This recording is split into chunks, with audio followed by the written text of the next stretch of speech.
తాకట్టులో ఉన్న బంగారాన్ని విడిపించి ఆ రోజు ఆన్లైన్ రేటుకే మేము కొంటాం. Sharma gold company. నమస్తే, సుమన్ టీవీకి స్వాగతం. ఏ మనిషి జీవితంలో అయినా పెళ్లి అనేది అతి ముఖ్యమైనటువంటి ఘట్టం. వైవాహిక జీవితంలో ఎటువంటి సమస్యలు వచ్చినా కూడా మన కెరియర్ మొత్తం కూడా చిందరవందర అయిపోతూ ఉంటుంది. కాబట్టి వివాహం చేసుకునేటప్పుడు పొంతనలు అనేవి కరెక్ట్గా చూసుకోవాల్సిన అవసరం ఎంతైనా ఉంది. అయితే వివాహం చేసుకునేటువంటి సమయంలో అందరికీ జాతకాలు అనేది ఉండకపోవచ్చు. అలా లేనప్పుడు నామజాతక రీత్యా ఎవరైతే ఏ రాశి పడుతుందో ఆ రాశి వాళ్ళు ఏ రాశితో వివాహం చేసుకోవచ్చు. ఇటువంటి విషయాన్ని తెలియజేసేందుకు మనతో పాటు ఉన్నారు ప్రముఖ ఆస్ట్రాలజిస్ట్, వేదిక వాస్తు శాస్త్ర నిపుణులు శ్రీమతి జయప్రద గారు. అమ్మ నమస్కారం. నమస్తే అమ్మ. శ్రీమాత్రే నమః.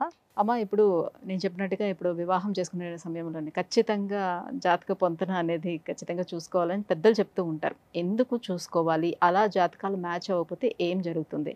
అదేవిధంగా కన్యా రాశి వారికి, ఈ రాశి వారికి ఏ రాశి వారితో జత కడితే వారి వైవాహిక సంబంధం బాగుంటుంది? ఈ విషయాలు తెలియచేయండి. సో వివాహం అనేది చాలా ఇంపార్టెంట్ అండి ఈ రోజుల్లో. అంటే ఒకప్పుడు వివాహం అనేది ఒకసారి పెళ్ళి అయితే చాలా ఇంక జీవితంలో ఎలాంటి వాడు వచ్చినా ఫేస్ చేయాల్సిందే అని అనుకునేవాళ్ళు. అంటే మన అదృష్టం, మన రాత బాగుంటే మంచివాడు వస్తాడు, లేకపోతే చెడ్డవాడు వస్తాడు. ఇంతే ప్రారంభం, మన ప్రారంభం ఇంతే అనుకుని ఉండే తత్వం ఉండేది ఒకప్పుడు. ఇప్పుడు అలా లేదు. కొంచెం ఇంత చిన్న డిఫరెన్సెస్ ఉన్నా సరే నాకు అక్కర్లేదు, నేను వేరే మ్యారేజ్ చేసుకుంటా అని చెప్పి డివోర్స్ తీసేసుకుంటున్నారు. ఇవాళ వివాహానికి అర్థం లేకుండా అర్థం మారిపోయింది కూడా. సో చేసేసుకోవడం అనేది నార్మల్ అయిపోయింది. అంటే ఒక సారీ మార్చినట్టుగా హస్బెండ్ మార్చేయడం కానీ, సో మా ఇంట్లో ఇష్టం లేదు, నాకు అమ్మాయి టేస్ట్ మ్యాచ్ అవ్వలేదని చెప్పేసి వెంటనే ఇంకో అమ్మాయిని మ్యారేజ్ చేసుకోవడం కానీ జరిగిందండి. ఇది చాలా సింపుల్గా, చాలా మామూలుగా సాధారణంగా అది ఎలా వచ్చేస్తుందంటే పర్వాలేదు అనే విషయంకి వచ్చేస్తుంది. కానీ అలా చేసుకుని అలా బాధపడే కంటే కూడా ఒకసారి 1-10 సార్లు జ్యోతిషం ప్రకారంగా చెక్ చేసి జాతకం చక్కగా కుదిరిందా లేదా అని చెప్పి. అంటే సాధారణంగా ఇప్పుడు ఇన్ని పాయింట్స్ కలిస్తేనే మనకి బెటర్గా ఉంటుంది వీళ్ళిద్దరు కాంబినేషన్ అని చెప్తూ ఉంటారు కదా. సో అలా పాయింట్లు కలిగ కాకుండా రాశి పరంగా ఏ రకంగా మనం చూసుకుంటాం, ఎందుకు చూసుకుంటాం? తప్పకుండా. అంటే జాతక పరంగా మనకి date of birth, time of birth ఉంటే మీరు అన్నట్టు పాయింట్స్ చెక్ చేస్తాం. చాలా మందికి టైమ్ ఆఫ్ బర్త్ సరిగా లేదు, డేట్ ఆఫ్ బర్త్ లేని వాళ్ళకి రాశి పరంగా చెక్ చేస్తాం. సో నామరాశి ప్రకారంగా ఇప్పుడు కన్యా రాశి తీసుకోండి. ఇప్పుడు మీరు కన్యా రాశి గురించి అడిగారు. కన్యా రాశి వాళ్ళు ఎవరిని చేసుకోవచ్చు?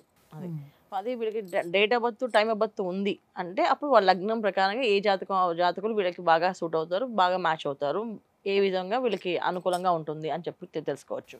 ఇప్పుడు లగ్నం అంటే తెలియదు వాళ్ళకి, అంటే టైమ్ ఆఫ్ ద బర్త్ తెలియకపోతే లగ్నం తెలియనప్పుడు రాశి తెలుస్తుంది. ఈ నామ నక్షత్రం ప్రకారంగా నామరాశి అని వస్తుంది. సో ఈ రాశి ఎప్పుడైతే తెలుస్తుందో కన్యా రాశి అనుకోండి. వాళ్ళకి కన్యా రాశి అవతల వాళ్ళది సింహరాశి కానీ ఇటుపక్క వాళ్ళ తులారాశి కానీ అయితే వివాహం చేసుకోకూడదు. కన్యా రాశి అమ్మాయి అయినా అబ్బాయి అయినా తులారాశి అమ్మాయిని కానీ తులారాశి అబ్బాయిని కానీ చేసుకోకూడదు. అలాగే సింహరాశి అమ్మాయిని కానీ సింహరాశి అబ్బాయిని కానీ చేసుకోకూడదు. సో ఇలా చేసుకోవడం వల్ల ఏమిటంటే వీళ్ళిద్దరు ఆలోచన విధానాలు డిఫరెంట్గా ఉంటాయి, అసలు కలవు. ఈ రోజుల్లో అసలు కలవు. ఈ కన్యా రాశి వారి స్వభావం ఎలా ఉంటుంది? కన్యా రాశి వారి స్వభావం ముందు ఆలోచిస్తే మనకి మంచి వాళ్ళు వీళ్ళు. జనరల్గా ఏ పనైనా వాళ్ళ ట్రెండ్ తగ్గట్టు మారిపోవాలి. ఇప్పుడు అందరూ పరిగెడుతుంటే వీళ్ళు పరిగెట్టేస్తున్నారు. ఎందుకు పరిగెట్టాలని చెప్పి అనే లక్షణం అనమాట. సో ఎందుకు ఏంటి ఆలోచించకుండా పని చేసేస్తుంటారు వీళ్ళు. కొంతమంది ఆలోచించి ఆ తగ్గట్టు ఆ తరహా తగ్గట్టు మారుతుంటారు.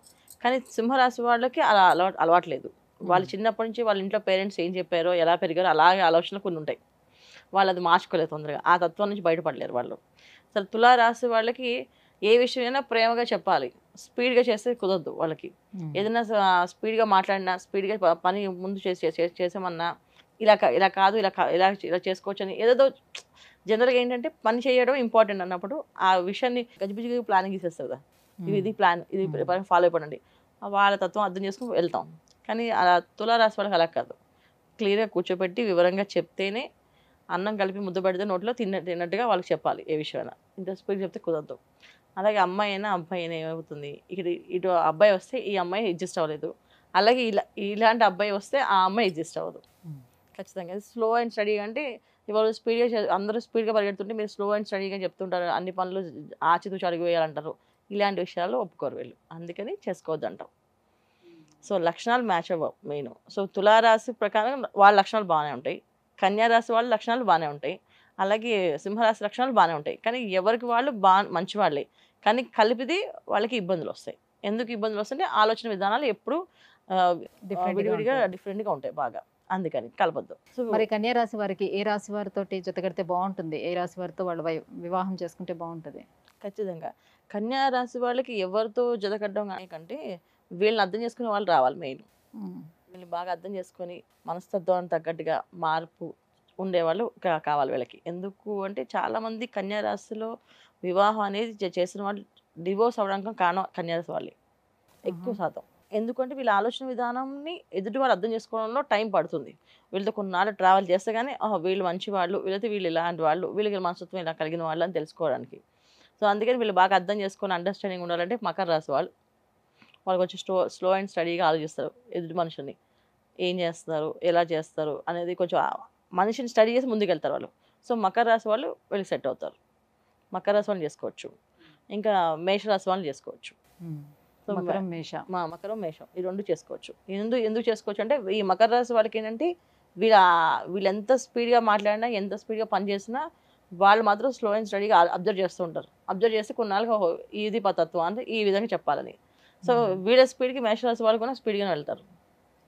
సరే కానీ నేను చెప్పేసరి అందుకని వీళ్ళకి కొంచెం అండర్స్టాండింగ్ మ్యాచ్ అవుతాయి. 100% మ్యాచ్ అవుతాయి కదా, అండర్స్టాండింగ్ బాగుంటుంది. హ్యాపీగా కొంతకాలం లైఫ్ హ్యాపీగా ఉంటుంది వాళ్ళకి. అది చిన్న చిన్న విషయాలు కూడా తుమ్మినా తగ్గినా సరే తప్పు కింద లెక్కేసి నాకు అక్కర్లేదని చెప్తున్నారు. అందుకని 100% బాండింగ్ ఉంటుంది, లైఫ్ లాంగ్ హ్యాపీగా ఉంటా అని చెప్పలేకపోతున్నాం. కారణం ఏంటంటే రీజన్స్ ఈ కాలంలో ఉన్న పరిస్థితులు బట్టి. వ్యాపార భాగస్వామ్యం మరి ఎవరితో చేసుకుంటే బాగుంటుంది? వ్యాపార విషయంలో వీళ్ళు ఎవరితోని పంచుకోవడం ఉండదు అన్న, వీళ్ళు ఓన్గా చేసుకోవాల్సిందే. ఎందుకంటే ఈ లక్షణాలు ఉన్న వాళ్ళు వీళ్ళతో వ్యాపారం అనేది చాలా కష్టం. ఎందుకంటే ఒక్కోసారి చాలా హై లెవెల్లో సాధిస్తారు, ఒక్కోసారి బాగా లాసెస్ వస్తాయి. సో ఆ రెండు భరించే శక్తి ఎవరికి ఉండదు కనుక జనరల్గా వీళ్ళు అనుకున్నది సెల్ఫ్ ఎక్కువ ఇష్టం. అలా చేయడం వాళ్ళకి ఇష్టం ఉన్న వాళ్ళకి. ఎవరిని కలుపుకున్నా కానీ ఇష్టం ఉండదు, ఒకరు కలిపినా వీళ్ళు కలవలేరు. అయితే వీరితోటి స్నేహబంధం అనేది ఏ రకంగా ఉంటుంది? ఏ రాశి వారి స్నేహితులు చాలా బాగుంటారు. కన్యా రాశి వాళ్ళ స్నేహితులు చాలా మంది ఉంటారు, చక్కగా అందరితో కలుస్తారు, అందరితో మాట్లాడతారు. ఎందుకంటే వీళ్ళు ట్రెండ్ సెట్ చేస్తామని చెప్పేసి ఆ ట్రెండ్ తగ్గట్టు ఫాలో అవుతూ ఉంటారు వాళ్ళు. సో అందుకని వాళ్ళు ఫాలో అవుతూ మీరు సెట్ చేస్తా ఉంటారు, కానీ వాళ్ళు సెట్ చేయడం కాదు, వాళ్ళు ఫాలో అయిపోతుంటారు. ఏ ట్రెండ్ తగ్గట్టు ఆ ట్రెండ్ మారిపోతుంటారు. అందుకని స్నేహితులు వీళ్ళకి బయట చాలా బ్రహ్మాండంగా ఉంటుంది. లైఫ్ పార్ట్నర్తో వచ్చే ఇబ్బందులు తప్ప మిగతా విషయాలన్నింటిలో బాగుంటుంది కన్యారాశి వాళ్ళు. ఒక లైఫ్ పార్ట్నర్ అంటే అమ్మాయికి అయితే అబ్బాయి బాగుండదు, అబ్బాయి అయితే అమ్మాయికి బాగుండదు, 90% బాగుండరు. అండ్ బయట మాత్రం అసలు ఏం తెలియదు, చక్కగా సాఫ్ట్గా హ్యాపీగా మేము హ్యాపీగా ఉన్నాం అని చెప్పి కనిపిస్తూ నవ్వుతూ ఉంటారు. అది కాంప్రమైజ్ లైఫ్ని ఆటోమేటిక్గా వాళ్ళకి వచ్చేస్తుంది. సో ఇలా చేసుకోవడం వల్ల ఏంటంటే బ్రహ్మాండంగా ఉండే అవకాశం ఎక్కువగా ఉంటుంది. సో మొత్తానికి కన్యా రాశి వారికి ఇటువైపు సింహం కానీ తులా కానీ వీరిద్దరితోటి బాగుండదు. మేషం అలాగే మకరం వాళ్ళతో అయితే చక్కగా ఉంటుంది, చేసుకోవచ్చు. అమ్మ, కన్యా రాశి వారికి ఎవరితో వివాహం చేసుకుంటే, ఏ రాశి వారితో వివాహం చేసుకుంటే బాగుంటుంది, ఈ అంశాలన్నీ తెలియజేసినందుకు ధన్యవాదాలు. ధన్యవాదాలు. సుమన్ టీవీలో మీ పర్సనల్ అండ్ బిజినెస్ ప్రమోషన్స్ కోసం కింది నెంబర్కి కాంటాక్ట్ చేయండి.